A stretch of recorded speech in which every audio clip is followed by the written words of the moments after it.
Hey, this is Kevin Wallis, and in this week's Pacific edition of Forerunners, the Surfline podcast dedicated to helping you score waves, we'll delve into the active patterns in both the North and South Pacific and what that means for surf. Well, we think there is great info throughout this pod for those of you that want to jump straight into how the surf's going to be in your local region, whether that's Southern California, Northern California, or Hawaii. Here's how things break down. And if you're not already a premium member, go to surfline.com/Forerunners podcast for a free 15-day trial of Surfline Premium. At the top of the pod, I'm joined by lead forecaster Schaler to discuss the best days of surf in Southern California over the next week. Just past 16 minutes in, forecaster Keaton will join us to give us the best days of surf over the next week in the Bay Area, Santa Cruz, and the Central Coast. And a bit after 26 minutes in, I'll close out with an outlook for Hawaii and the good-looking late season Northwest swell coming up. Once again, I'm Surfline Director of Forecasting Kevin Wallis, and you're listening to Forerunners, which drops weekly with the Pacific episode on Tuesday, the Atlantic version on Wednesday. Here we go. Okay, this is Sean Collins, Chief Forecaster of Surfline, and this is, the first order of business, looking down on the Southern Hemisphere, what to expect over the next 2 weeks. At any given moment, a perfect wave is breaking somewhere on this earth. For the surfer, the trick has always been knowing where and when to find it. Schaler. All right, man. So it's a little bit different than last week, this podcast. A few things have happened along the way.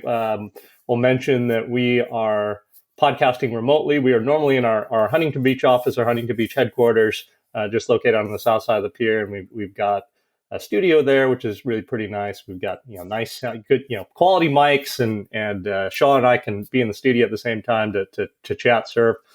Things have shifted dramatically in the last week. Unfortunately, with this COVID-19 and all the social distancing that's going on, so we are both in our respective homes doing the podcast this week.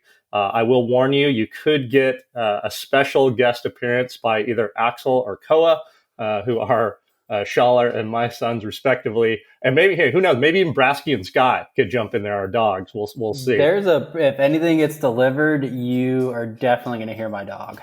Might even just hear him jingling. He just walked over here, collar making all sorts of noise. Going okay. Just juggling a couple of things, trying to keep the Grom busy and get some work done. Yeah, it's been an interesting last couple days, especially in the last few days as well. And I think probably a lot of people are in the same boat. Hopefully, many of our listeners have the opportunity to we are really fortunate that we can, as a company, the Surfline as a company made the decision to close our office down late last week, an effort to be, I think, socially responsible, which I'm actually really proud that we did that. And we're really fortunate that we have the ability to do that, where we can all work remotely. And I think most, if not all of us, have worked remotely at some point or the other. Still a little bit strange, especially with kids at home and just everything that's going on. But hopefully we can talk about surf a little bit. Hopefully we get a few more people listening to the podcast this week, actually, too, with, I think there's going to be some downtime on a lot of people's hands. So let's jump into Southern California. You are a primary Southern California forecaster, our expert there. Just first and foremost, what are the days to target in the next week in Southern California? I'm looking at the camera in Newport right now, looking at Newport Jetty's cam. Just a beautiful backdrop there. A lot of people actually in the water right now. This morning, afternoon at this point, there's still a lot of areas that have pretty good conditions right now. Let's work on that forecast. Yeah, go right now. Go right now. Tomorrow morning early, we're going to have this nice long period south swell peaking.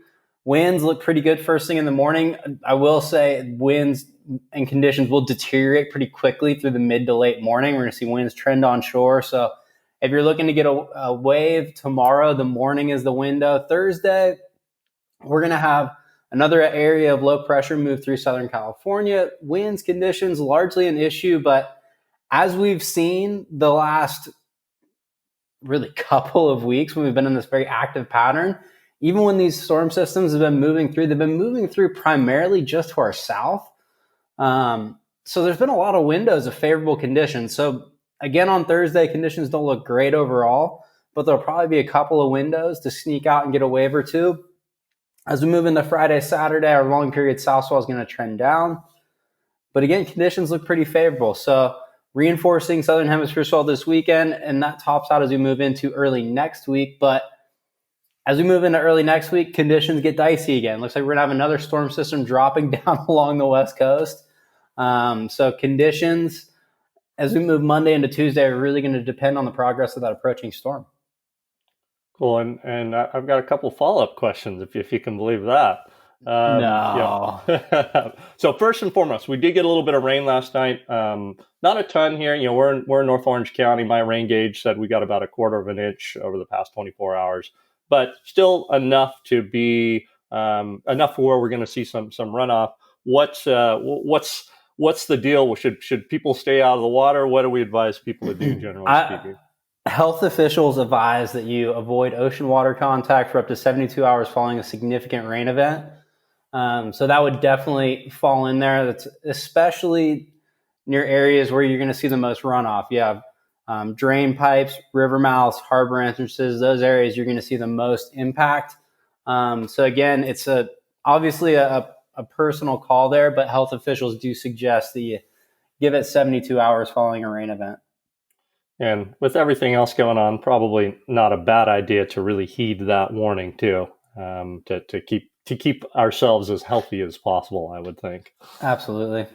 Yeah. So with this week's, or really the south swell that we're seeing right now, it is pretty south in direction. I think like 180, 185 or so. Yeah. Peak direction should be right around 185. So it's going to be selective. Your breaks from kind of southernmost Ventura through western North LA, and then down through Orange County, and a couple of spots in San Diego are really going to see the most size. Orange County specifically will see the most size overall, but there's a couple of spots in those other areas that will also see a decent bit of size the next couple of days. Cool. And then let's say I'm like a South Bay surfer, or a surfer that tends to surf in an area where there's not great south exposure. First and foremost, if you're a South Bay surfer, you probably want to stay out of the water for at least a couple of days, because I know they got more rain up that way than it's kind of more rain to our north and south, like quite a bit of rain in inland San Diego, and quite a bit of rain to our north, especially in Ventura. I mean, looking at C Street this morning on the cameras, and the water was very brown. Yeah. So are there any opportunities for those spots that are subtly swell challenged, or is it just like, hey, probably stay out of the water? I mean, you could stay out of the water. It's mainly going to be southern hemisphere swell the next few days. There'll be a little bit of northwest swell mixing in from the low that is offshore right now. It doesn't look especially large. We'll have some new long period northwest swell early next week. That'll be from a storm underway on the northwestern rim of the Pacific. So a bit more period on that one, but it's going to be steep direction right around 300 degrees. So it's going to be fairly selective, not a ton of size because of the distance away. But for those areas like the South Bay, parts of San Diego that really don't see as much of the southern hemisphere swell that's out of that steep south direction, there'll be a couple of waves early next week. So Monday into Tuesday, as that northwest swell mix tops out. Again, that one doesn't look particularly large, but that would probably be the best opportunity in those areas. Though I will say, even though places like the South Bay are generally speaking challenged on southern hemisphere swells, as we see time and again with these longer period southern hemisphere swells, if the direction is at least somewhat west of due south, you will see at least a little bit of energy getting in places through the northern half of the South Bay up towards Venice. You're going to see a couple of waves. If you're in parts of San Diego, you're going to see a couple of waves. So just not going to be as large as those summer focal points.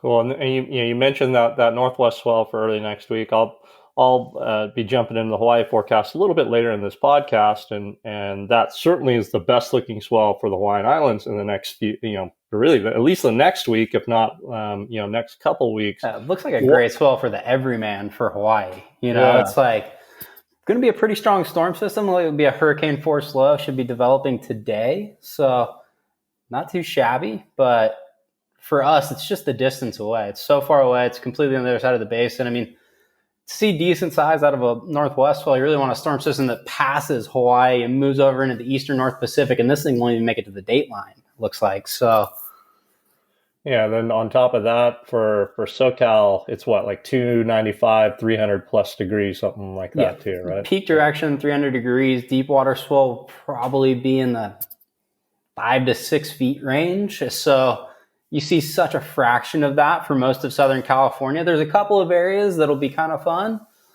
Southern Ventura, South San Diego, maybe a couple of spots in the South Bay and northernmost Orange County. But overall, a lot of areas it'll be waist high or less.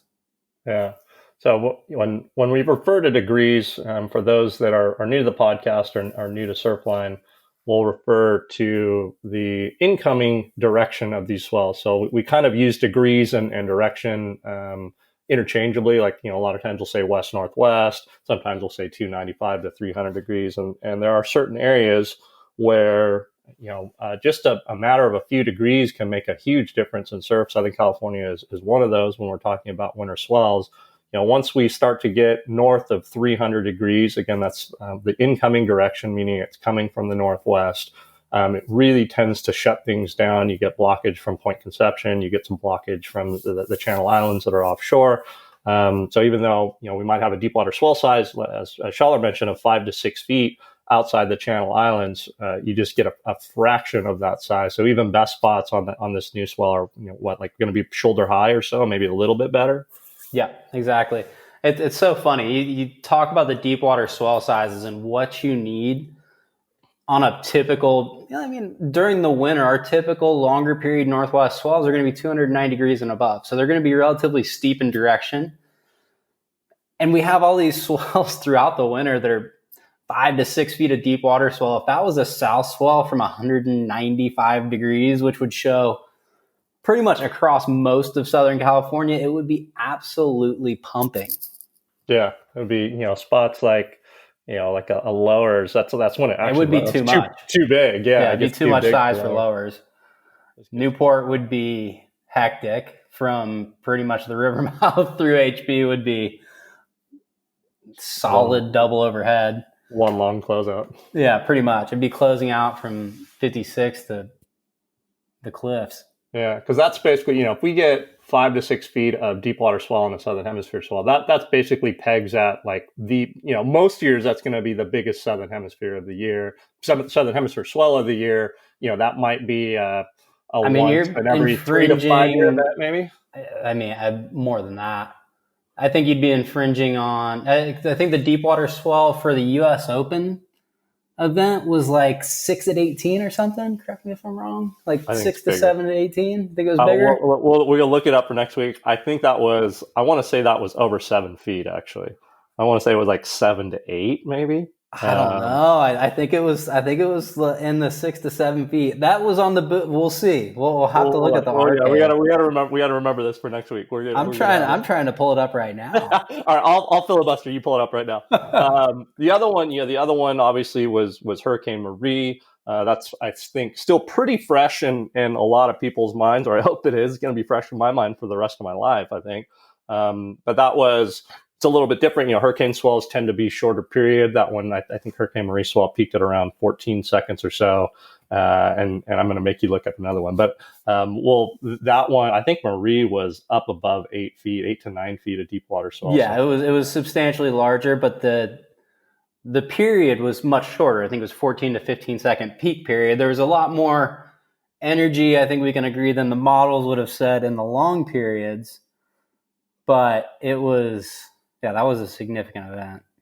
Yeah.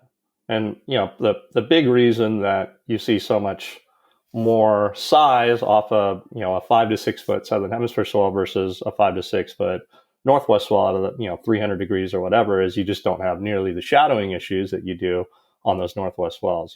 Certain areas do, of course, Santa Barbara being the chief amongst them. We got all those islands just offshore that makes what is a due south-facing coastline pretty much flat all summer long, with some little exceptions here or there, but overall, you just get all of that, or the vast majority of that swell getting into all those kind of spots along the Southern California coast to create surf. All right. Well, if you don't have it immediately, we can hit it next week again. We're gonna. But anything to finish up with before we log off and bring Keaton on to talk NorCal? Yeah, I think just heed your local government officials' warnings if they suggest to kind of stay out of the water and shelter in place. Seems like that has been that chip has been falling across the board. We've already seen some beaches closed in Florida, and if that ends up being the case, I guess no surfing for a little while. Otherwise, get a couple waves for me because I'm not going surfing. Give me on Grom and Dog Patrol for exactly the foreseeable future. Grom, Dog, just potentially going to the hospital to have another kid patrol. So, yeah. You sound very calm though right now, man. There's a lot of stuff going on. I think that's what your upper level manager within our forecast team at the company. I think that's why you're cool and collected right now with the the world just about burning down under pressure. Oh boy. Well, all right, man. Thanks for the update. Stay well, stay safe, and we'll chat with you next week. All right. See ya.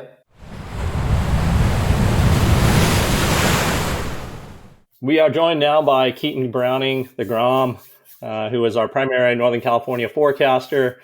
Keaton, Schaler, and I were talking at the top of this podcast when we were jumping into the Southern California outlook that things have changed a little bit in the last week. And when we're recording, you may or may not, and fortunately we did not, but hear from one of our sons or one of our dogs, as we are all recording from home. We're all working from home.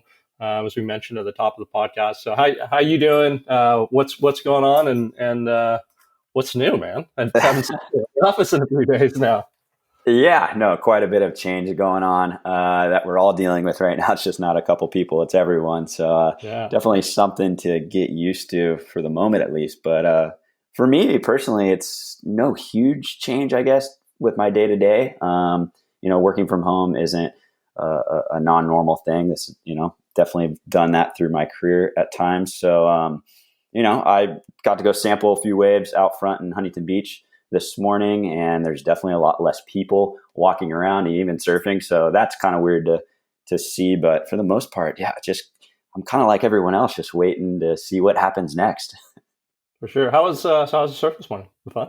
It was fun. We had that new South swell out in the water, and a little bit little longer waits for the bigger sets, but a few fun waves when they came through, and we had pretty clean conditions this morning, and really nice morning to kind of get out and move around a bit because we have been working from home the past couple of days, so it's nice to stretch. For sure. So this is a good segue into Northern California. When is that South swell going to be hitting in Northern California? Where is it going to be hitting? And just in general, what are the days to target if you're going to surf in Central Northern California over the next few days? Yeah, I think first, the best days to target are going to be the next couple of days, mainly Wednesday into Thursday, as we are going to see that new South swell build in further. We're already seeing a lot of that longer period energy fill in throughout the Central Coast and even into Northern California. A lot of those offshore buoys are up to 1.5 to 2 feet right now, and we're going to continue to see that rise throughout today and peak into tomorrow. As I said, best days to target through Wednesday and Thursday, mainly because we're going to see light and favorable wind throughout those days as well. Although we aren't going to be seeing solid surf, still quite fun, just on that smaller end of the spectrum, especially through NorCal, as the South swell is yet again on the steeper side. We generally like to see more west in our South swells, but we have another little bit of Northwest swell mixing in, so some combo peaky conditions at those beach breaks. And, you mentioned the deep water swell size around 1.5 to 2 feet. Schaler and I got into a discussion about deep water swell size and Northwest swells up in, or down through Southern California. It obviously doesn't sound like a whole bunch of size, and it's not like a pumping swell by any means, but what is that type of swell at that swell period and that swell direction generally translate to in terms of breaking wave heights? Yeah, I mean, for Northern California, especially around San Francisco, you're looking at mainly waist to occasional chest high surf out of those top summertime spots. A little bit larger and more consistent through Santa Cruz specifically. That's kind of the highlight throughout the central and northern California coastline. Today we're already seeing sets up to chest shoulder high, and expect to see waves up to head high through tomorrow as that swell peaks. And then similar for a select amount of spots through the central coast, a bit more selective down through there, but there are a handful of spots around San Luis Obispo County that can handle some of that south swell. And especially with that longer period, expect to see some pretty fun surf through that area. Cool. And the other thing that I spoke with Schaler about too is there has been some rain, obviously, up through that area. What the best bet is generally, well, we don't necessarily advise it, but we do try to follow what the local health boards say, and that is to avoid ocean water contact for up to about 72 hours after a significant rain. And are we still advising people to do that? Yeah, definitely. And you just broke that this morning too. You just totally ignored it, didn't you? Yes, I know. I'm one of those guys, but I will say I did wear my earplugs though, which does help a little bit. But there you go. One of the first things you do as a forecaster is looking at the cameras in the morning and just kind of get an observation. One of the things I've really observed is there was a lot of water and puddles in the foreground of those cameras, especially through like Morro Bay, and then even a couple spots in Santa Cruz. So it did rain quite a bit last night, and you can even see it in the watercolor. That water quality is not great right now, as most breaks are seeing some brownish color water. So definitely recommend staying out, especially if it's easy for you to get sick or any type of illness. It's probably best to wait another 24 to 48 hours. Looks like we are kind of going to have a break here over the next day or so, and then another round of weather through the end of the week. Yeah, it's crazy. It's one of these times where you'd love to be able to go and just go and surf, but the other thing for I think a lot of Bay Area surfers especially is, Tahoe just got absolutely hammered by snow over the last few days. I think I saw totals up over 6 feet at some of the resorts. Unfortunately, but I think also wisely, all those resorts, I think just about all of them have closed down. There may be one or two stragglers still, but most of those resorts have closed down, as most of California has, with this outbreak of COVID-19, this novel coronavirus. So it's interesting times. I wish we could push people to get out and snowboard or ski or surf or whatever, but I think the responsible, hopefully the most socially responsible thing to do is just lay low and stay well and try and take care of each other as best we can. Yeah, 100% agreed. Cool, man. Anything else before we jump off and I jump into the Hawaii forecast?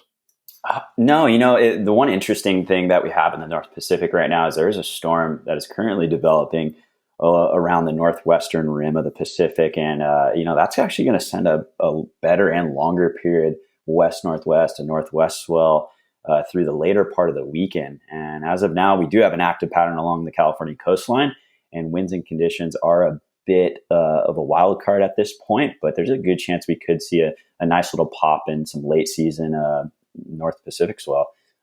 But like you said, that's not necessarily the most important thing right now, is we should probably, be pretty safe over the next week or so.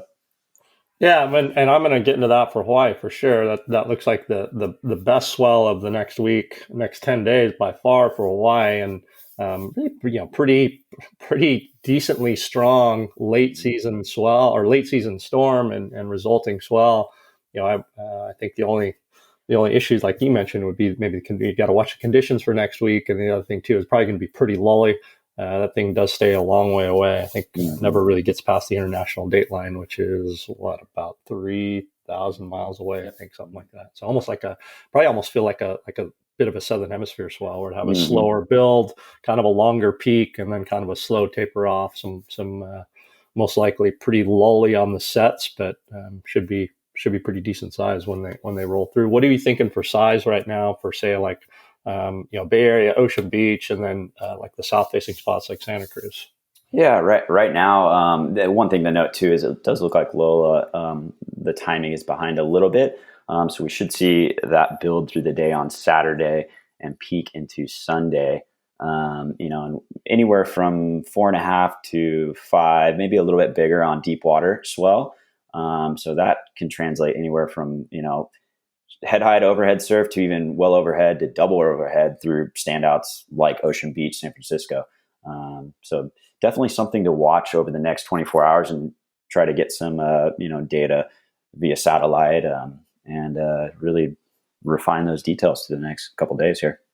And I can point out right now too that you can always check the Surfline premium forecast, whether that's coming in from you look at the San Francisco regional forecast or premium analysis. We've got it for Santa Cruz, we've got it for the Central Coast, San Luis Obispo County, and the Central Coast. If you are not already a premium member, you can go to surfline.com /Forerunners podcast, and that will get you a free 15-day trial to check out all of those premium tools that we have. We've got 750 surf cams around the world, and you do update that forecast not only daily, actually update it twice a day with the latest information. So as this storm evolves and we get a little bit more data on it, we should have some more details on that swell for this weekend into early next week, each of the next couple of days.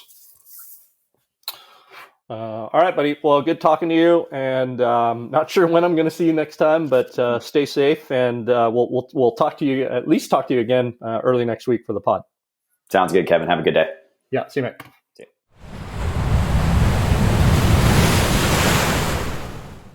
Okay, we'll wrap up this podcast with the Hawaii Outlook. I'll just be me solo today. I actually don't normally do the Hawaii forecast. That's usually our lead forecaster, Jonathan Warren, who's our primary Hawaii forecaster, but he is out for a couple of days, and so I'll jump into it. It's nice. I don't get the opportunity to do the forecast for Hawaii, at least the normal day-to-day forecast, as much as I used to, so it's been good to jump back in over the last couple of days. We're looking at the best day of surf in the next week, really pretty clear, and that's going to be Friday afternoon, evening, and into Saturday as we see this new long period northwest or west-northwest to northwest swell fill in.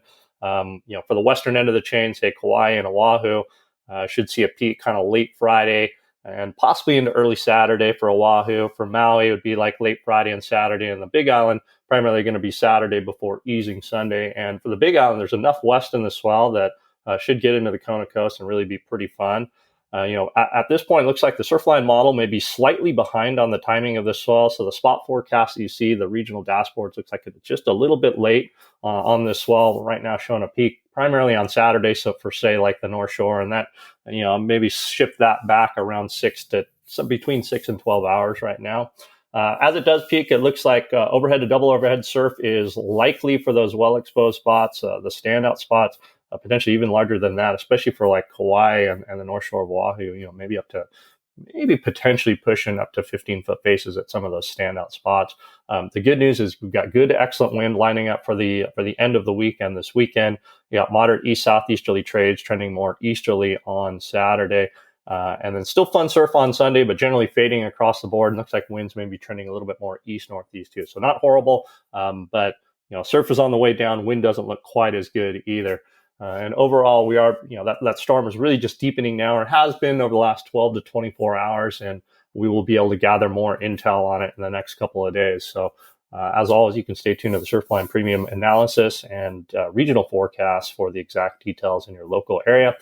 Coming up in the next couple of days, if you're not looking for kind of that medium to larger size surf that we expect late this week and the weekend, we do have some rideable waves on Wednesday and Thursday, just a small mixture of north-northeast and northwest swells. Looks like that north-northeast swell is going to be the primary swell that we'll be running, and that's from the storm that's drifted down California over the last couple of days, set up all the mountain snow, some rain for Southern California too.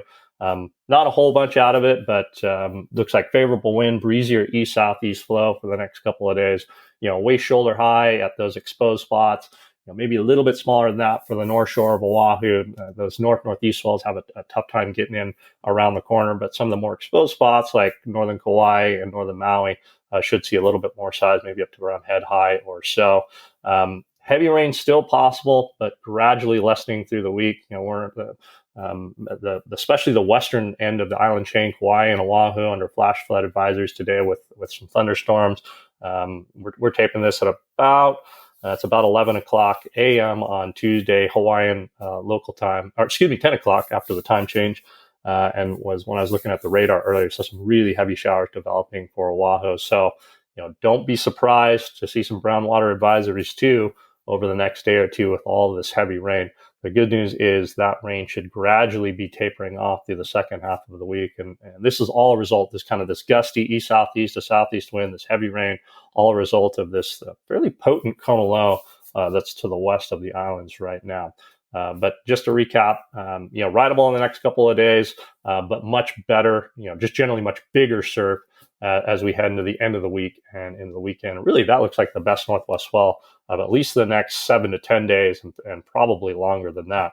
If you're looking at South Shore spots, really the best surf of the next week looks like it's going to be going into next week around Tuesday and Wednesday of next week. New little south-southwest, a south swell developing that does look pretty fun. The fetch developing that's right now is from former tropical cyclone Gretel. This is from the same storm, or this is the same storm that set up solid surf on the Gold Coast over the weekend, early next week. We actually have posted some cam rewinds of our Snapper Rocks cam that you can find on YouTube, and really pretty good waves there. The storm has transitioned or is transitioning into an extratropical cyclone as it kind of drifts over New Zealand and then down to the southeast. A couple things, kind of conflicting things actually in terms of swell production for this particular fetch and storm.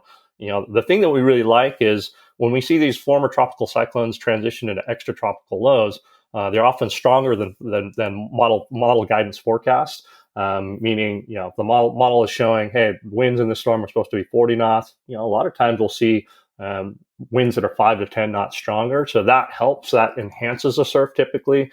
And usually that means slightly longer period swell coming out of the storm than what the models are saying.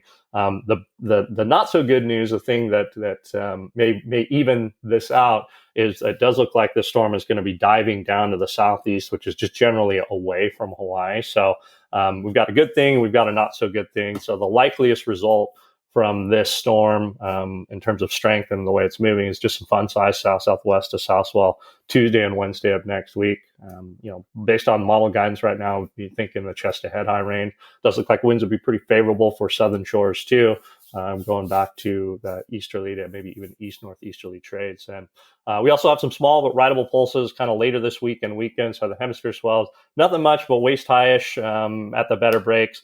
Again, by the end, kind of late week, and especially over the weekend, we're trending more to east-northeast trades.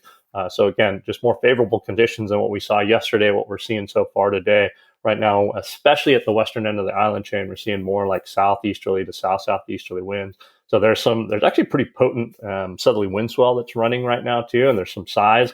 They're just kind of sloppy and mixed up, and periods of heavy rain too. So there's that brown water advisory, at least a possibility here over the next day or two. Thanks for listening to the latest episode of Forerunners, the Surfline podcast dedicated to helping you score waves. Be sure to subscribe so you don't miss an episode. You can just hit that red button below or the Surfline logo in the bottom right. Let us know what you think in the comments below as well. Might even answer back in a future podcast. For more detailed information on the surf at your local break, be sure to head to surfline.com for the full premium forecast analysis. And if you're not yet a premium member, you can click on the icon in the bottom left for a free 15-day trial of Surfline Premium. That includes over 700 ad-free HD cams from around the globe, our famous 7-day colored boxes, and our expert premium forecast analysis, so you know before you go. See you out in the water.